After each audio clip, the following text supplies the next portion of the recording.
Kashmir network पर आप सुन रहे हैं प्रोग्राम नीलम किनारे आरजे मारिया हारून के साथ।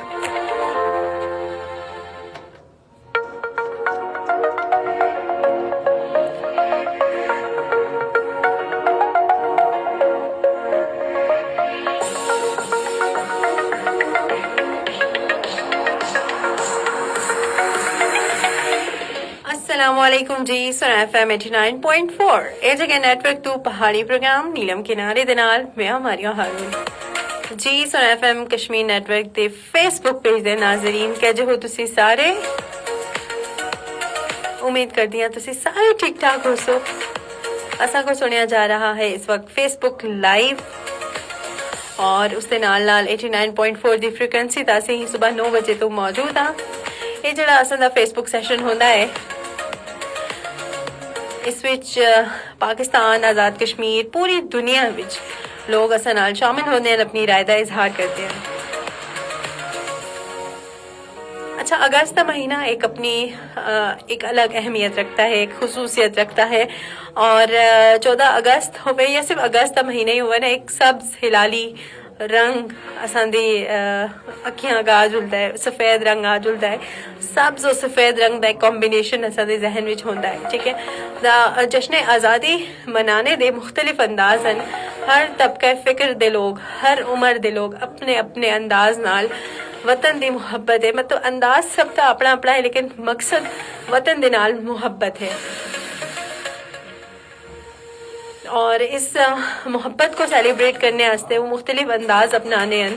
और तुसी देखो कि घरेलू जिहड़ी खवातीन हैं जिहड़े काम काज विच मसरूफ होंदी हैं तो उन्हां दा अंदाज मुख्तलिफ है। बच्चों को तैयार करना, बच्चों को मोटिवेट करना, बच्चों को सिखाना पाकिस्तान दी तारीख के किस तरह कितनी मुश्किल दे नाल असां पाकिस्तान हासिल कीता और इस विच आबाओ अजदाद दी कितनी कुर्बानियां मौजूद हैं और पाकिस्तान हासिल करने का मकसद के है। असां दे फेमस लैंडमार्क्स हैं और उन्हां दे बारे में बच्चों को दस्या जुलता है और मुख्तलिफ तरह के फंक्शंस, मुख्तलिफ तरह के जिहड़ी सैलीब्रेशनस हो रही होंदी हैं उन्हां विच बच्चों को पेश होंदे। उन्हां विच घरां दियां मावां दा हत्थ होंदा है कि उन्हां दे कपड़े, उन्हां दे एक्सेसरीज, उन्हां दे हर तरह दियां चीज़ां जिहड़ी कि ना वालिदैन उन्हां को पूरी करदे हैं, उन्हां को मोटिवेट करदे हैं और अक्सर होंदा कि इस विच वालिदैन दा हत्थ है, मावां दा किरदार है। ठीक है, और पिछले साल में देखिया बड़ी खाने जिहड़े कि ना असां ग्रीन कलर और वाइट कलर का ऐसा कॉम्बिनेशन लोगों से बनाया ओके खवातीन सुन बड़ा अहम किरदार अदा किया। जियां जर्दा है उसको वाइट और ग्रीन विच बनाया। ठीक है, कप केक्स होए। ठीक है, कुछ ऐसे खाने का इंतखाब होया कि जिहड़ा सब्ज और सफेद रंग के खाने से तो यानी कि ये वतन दे नाल मुहब्बत है कि इजहार है।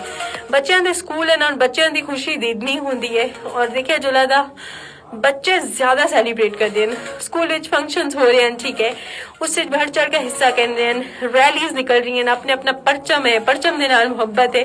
दुए बच्चों नाल थोड़ी जी रीस होंदी है जी मड़ा परचम बड़ा है, मड़ा झंडा जड़ा के ना बड़ा है। ठीक है, उसमें जो खरीदने जाते हैं वालदेन दे नाल मुख्तलिफ तरह की एसेसरीज हैं, बैंड्स हैं, बावा तबाने वाले। ठीक है, झंडे झंडियां कहते हैं, घरों को सजाते हैं।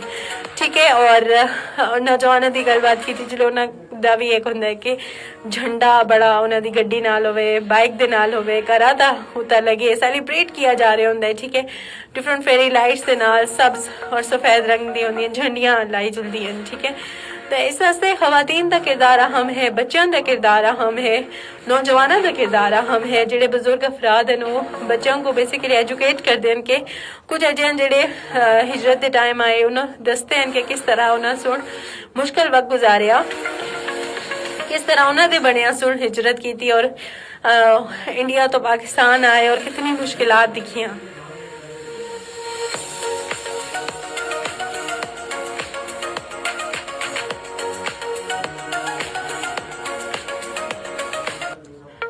और उसके नाल नाल असीं देखा कि वतन दे मुहब्बत का इजहार मुख्तलिफ है कि तुसी अगर वतन दे नाल मुहब्बत करते हो तो वतन को असा महफूज करना है, उसकी मईशत को स्ट्रॉन्ग करना है, उस वास्ते एक अहम किरदार अदा करना है कि अपना जायजा किनो कि तुसी क्या काम कर रहे हो जिस तू असन दे वतन असन दे मुल्क वास्ते बेहतरी है, असन दे मुल्क दे लोगों वास्ते बेहतरी है।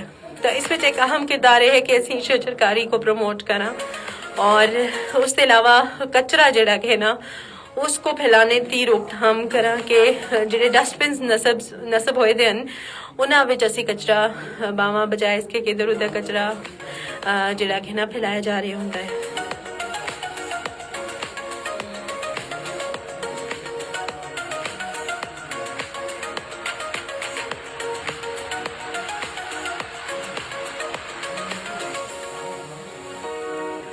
ਉਸ ਤੋਂ ਇਲਾਵਾ ਮੁxtਲਿਫ ਸਕੂਲਾਂ ਵਿੱਚ ਤਕਰੀਰੀ ਮੁਕਾਬਲੇ ਹੁੰਦੇ ਹਨ। ਠੀਕ ਹੈ, ਸਕੂਲਾਂ ਵਿੱਚ ਮੁxtਲਿਫ ਤਰ੍ਹਾਂ ਦੇ ਪ੍ਰੋਗਰਾਮਸ ਹੁੰਦੇ ਜਿਨ੍ਹਾਂ ਵਿੱਚ ਬੱਚੇ ਸ਼ਮੂਲੀਅਤ ਇਖਤਿਆਰ ਕਰਕੇ ਆਪਣੀ ਕਾਬਲੀਅਤ ਦਾ ਇਜ਼ਹਾਰ ਕਰ ਸਕਦੇ ਉਹਨਾਂ ਕੌਨਫੀਡੈਂਸ ਆਉਂਦਾ ਹੈ और कम्युनिकेशन स्किल्स मजबूत होंगे। बहुत कुछ सीखने का मौका मिलता है। एक तकरीर है उसमें ज़ाहिर हुब्बुल वतनी है, उस वतन के नाल मुहब्बत का इजहार है और उससे मुख्तलिफ मुकाबला जात होंगे हैं, मुख्तलिफ तरह की रैलीज निकलती हैं और इस तरह के डिफरेंट इवेंट्स जोड़े होंगे ना वो यकीनन जज्बा हुब्बुल वतनी को मजीद बढ़ाते हैं।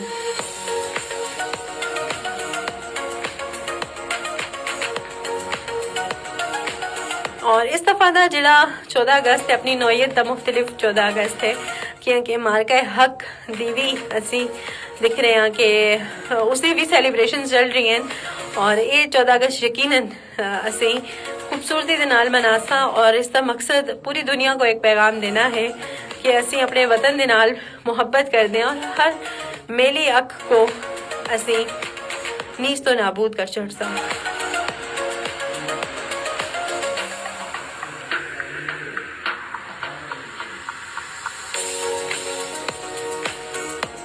असल में मुख्तलिफ सिंगर्स हैं जिहड़े अपनी एक धुन और अपनी आवाज़ दे नाल वतन दी मुहब्बत दा इजहार करते हैं मिली नगमे दी सूरत विच। कुछ एक्टर्स हैं कुछ इस तरह स्टेज ड्रामा के जरिए एक रियल तुसी आख सकते हो कि रियल सिचुएशन महसूस होती है उसके जरिए इजहार करते हैं। कुछ अपनी पेंटिंग्स के जरिए अपनी पेंटिंग्स को जुबान देते हैं कि असी वो पेंटिंग दिखते हैं ना असा को पूरा वो एक सिनेरियो असाने माइंड में आ जुलता है कि आप उसके जरिए असी वतन के नाल मुहब्बत देखते हैं कि मार गए हक विच किस तरह पाकिस्तान आर्मी सुन अपना एक खूबसूरत नाना से पाकिस्तान वास्ते पूरी दुनिया विच कमाया और पूरी दुनिया विच एक दफा फिर अपना नाम रोशन किया। उस अलावा हर तबका फिक्र का जिहड़ा बंदा है अपने तरीके नाल जश्न आज़ादी को मना रहा है और बाजारां विच रश है, सब्ज रंग के कपड़े बच्चे शौक नाल पहन रहे हैं। ठीक है, बाजे हैं उस तो अलावा से दिख रहे हैं कि हेयर एसेसरीज बच्चियां दी बच्चों से बैंड्स और इस तरह दी चीज़ां सब जो सफेद रंग जिहड़ा कि है ना हर जाई तसा को दिखे जुल रहा है और नाल जदों असीं सुनते हैं मुख्तलिफ तरह के मिली नगमे वो असां दा जिहड़ा जज्बा है उसको मजीद बढ़ा देंदा है।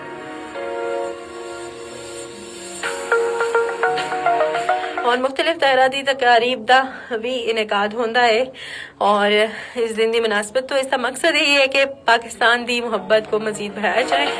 इस फाइनल नोट के नाल अपना बहुत सारा ख्याल रखो, खुश रहो। 14 अगस्त को बहुत सोहने तरीके नाल मनाओ। असा को दियो इजाजत, अल्लाह हाफिज।